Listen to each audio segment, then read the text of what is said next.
ప్రాముఖ్యమైనటువంటి ప్రకటన ఏంటంటే ఈ 21 డేస్ ఉపవాస ప్రార్థనల ముగింపు సభ నవంబర్ 13వ తారీఖు సాయంత్రం 6 గంటల నుంచి 10 గంటల వరకు భద్రాద్రి కొత్తగూడెం జిల్లా కొత్తగూడెం పట్టణంలో బృందావనంలోని మహిమ ప్రత్యక్షత మందిర స్థలంలో జరగబోతుంది. సో ఈ 21 డేస్ ఫాస్టింగ్ ప్రేయర్స్ ముగింపు సభలో పాల్గొనడానికి ఆసక్తితో పరిగెత్తుకుని రండి.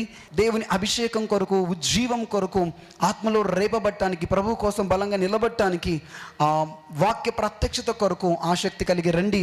తప్పకుండా ప్రభు మళ్ళీ అభిషేకించి ఆశీర్వదించబోతున్నాడు. ఏ ప్రాంతాల నుంచైనా మీరు రావచ్చు.